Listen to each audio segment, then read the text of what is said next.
Muy buenos días, familia. Aquí seguimos un día más, una mañana más de lunes para seguir compartiendo y estudiando la bendita y la poderosa palabra de nuestro buen Dios.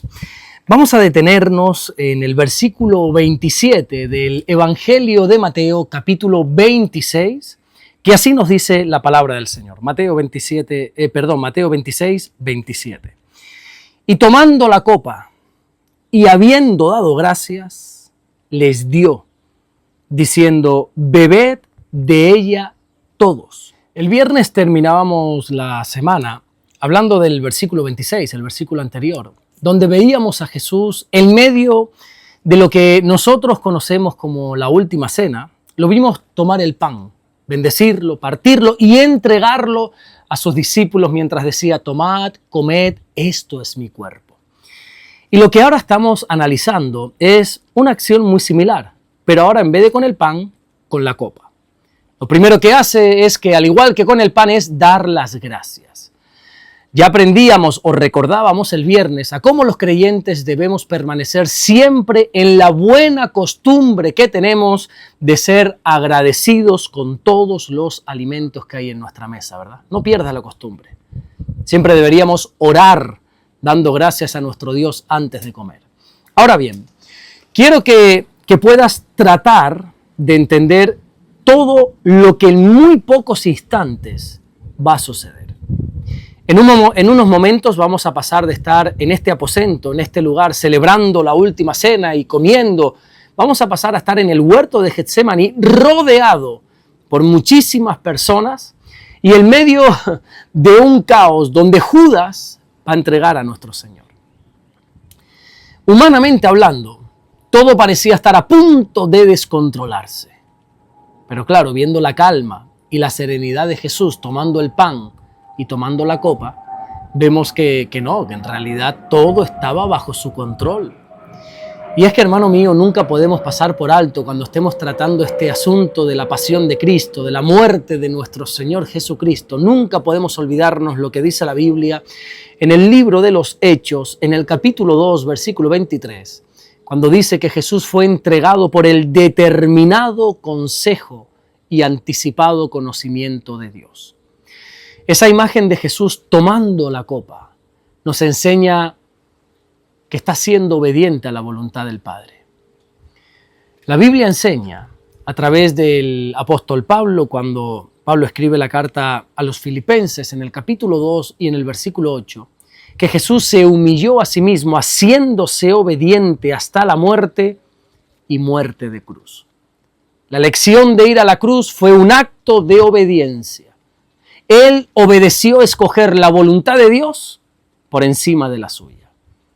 Lo que no puede suceder, o por lo menos lo que no debería suceder, es que como creyentes vivamos constantemente queriendo huir de toda copa difícil que Dios permita en nuestra vida. Sí, yo lo sé, es cierto que hay copas que no entendemos, que no nos gustan, pero créeme que esas copas, o esas circunstancias, situaciones, en las manos de Dios, todas tienen un propósito, hombre. Pablo le dice a los romanos, conocido versículo, ¿verdad? Capítulo 8, versículo 28, y sabemos que los que aman a Dios, todas las cosas les ayudan a bien. No todas las cosas son buenas en sí mismas, pero Dios puede usarlas todas para bien. Como por ejemplo, por ponerte un ejemplo, José, ¿verdad? Vemos como los hermanos de José lo vendieron como si fuera cualquier cosa, como si fuera un animal, ¿verdad? Pero años más tarde, años después, cuando se vuelven a encontrar, José le dijo en el capítulo 50 del libro de Génesis y en el versículo 20, vosotros pensasteis mal contra mí, mas Dios lo encaminó para bien. Dios tiene el poder de hacer que todas las situaciones de nuestra vida, incluso aquellas que no nos gustan, Dios tiene el poder de convertirlas a nuestro favor. Así que después de tomar la copa, Mateo nos dice que Jesús dio gracias. Esto es impresionante, porque nosotros solemos dar gracias cuando algo nos beneficia, ¿verdad? Cuando algo nos bendice. Pero es que es humanamente ilógico dar gracias por algo que está a punto de destruirte. Es ilógico dar gracias por algo que está a punto de quebrarte por completo. Jesús sabía perfectamente el inmenso sufrimiento que tenía que vivir. No nos olvidemos, por favor, que Él mismo dijo antes de emprender este último viaje a Jerusalén, cuando todavía estaba, si no recuerdo mal, en Cesarea de Filipos, Él mismo dijo a sus discípulos en el Evangelio de Mateo, en este Evangelio, en el capítulo 16 y en el versículo 21, que le era necesario ir a Jerusalén y padecer mucho. Él sabía que había de sufrir en gran manera. El Señor conocía perfectamente el dolor que le iba a tocar vivir, pero aún así dio gracias. La Biblia dice, la primera carta que Pablo le escribe a los tesalonicenses, en el capítulo 5 y en el versículo 18, dad gracias en todo, porque esta, dice Pablo, es la voluntad de Dios para con vosotros en Cristo Jesús. La voluntad de Dios es que en todo momento y bajo toda circunstancia tengamos la plena confianza en nuestro Dios de que todo va a estar bien. Y por ese motivo podamos darle siempre gracias. Claro que es fácil dar gracias cuando la mesa está llena, ¿verdad? Claro que es muy fácil cuando la nevera está llena. Claro que es muy fácil dar gracias cuando hay dinero en nuestro bolsillo, en el banco, cuando toda nuestra familia tiene salud. Claro que es fácil. Pero aquí encontramos a Jesús dando gracias cuando estaba a punto de entregar su vida en sacrificio. Habacuc dijo en el capítulo 3, versículos 17 y 18, que aunque le falte todo, aún con eso se iba a alegrar en el Señor y se iba a gozar en el Dios de su salvación. El Señor no solamente tomó la copa, sino que al igual que con el pan, también la entregó a sus discípulos y les dijo, bebed de ella todos. Oye, esto es muy importante porque la copa ha de ser recibida. Es decir, cada uno de nosotros hemos de beber de esa copa. Y esto significa que tenemos que dejar que Cristo entre en nosotros. Jesús no es simplemente una doctrina, Jesús no es una creencia, Jesús no es una religión, no es un maestro como lo era solamente para Judas, ¿verdad? A Jesús hay que dejarlo entrar en nuestra vida, en nuestro interior. Jesús es nuestra vida, es nuestro sustento. Y todos hemos de beber de esta copa. Fíjate la orden de Jesús, bebed de ella todos. Hermano mío, ninguno de nosotros debería quedarse fuera, sino que todos tendríamos que participar. Y esto nos habla, ¿sabes de qué? De comunión.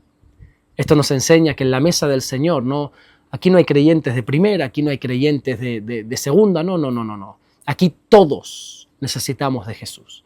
Aquí todos dependemos de Él. Pablo le dice a los Gálatas en el capítulo 3 y en el versículo 28, todos vosotros sois uno en Cristo Jesús. Pedro, por ser quizá el más reconocido, no tenía más derecho de beber que otros. No. Todos debían beber. El apóstol Pablo dice en la carta que le escribe a los Corintios, en la primera carta, en el capítulo 12 y en el versículo 13, que a todos se nos dio de beber de un mismo espíritu. En Cristo tiene que haber unidad. La cena del Señor nos recuerda que no somos una colección de individuos aislados. No somos diferentes grupos separados unos de otros. No, nosotros somos un solo cuerpo. Efesios capítulo 4, versículo 5 dice que tenemos un solo Señor, una fe y un solo bautismo. La iglesia del Señor ha de ser una familia, un solo pueblo. No somos diferentes pueblos, sino que solo hay un pueblo adquirido por Dios, dice la Biblia. Así que nunca se nos olvide que todos los cristianos bebemos de la misma copa. Todos, al fin y al cabo, dependemos del mismo Salvador y todos pertenecemos al mismo cuerpo. Hemos de velar por la unidad de la iglesia. Señor, gracias te damos porque tú eres bueno, gracias por guardarnos, gracias por bendecirnos. Señor, oramos en el nombre de Jesucristo para que tú nos puedas bendecir en este día, en esta semana que pones por delante y que nos ayudes, Señor, a guardar solícitamente la unidad de tu iglesia. Ayúdanos a ser unos. Tú mismo nos enseñaste que el mundo va a reconocer que somos verdaderamente tus discípulos cuando haya unidad, cuando seamos uno, Señor. Ayúdanos, mi Dios. Gracias te damos por todo lo que estás haciendo y gracias por todo lo que vas a hacer. En el nombre bendito de Jesús. Amén y amén. Que Dios te bendiga. Nos vemos mañana martes, Dios mediante, para seguir compartiendo la palabra del Señor. Qué bueno sería que me dejes saber aquí en los comentarios de qué se predicó ayer en tu iglesia, cuál fue el mensaje, el versículo central o quizá el título de la predicación. Y así todos nosotros podemos gozarnos y deleitarnos y seguir aprendiendo juntos de la palabra del Señor. Nos vemos mañana, Dios mediante. Bendiciones.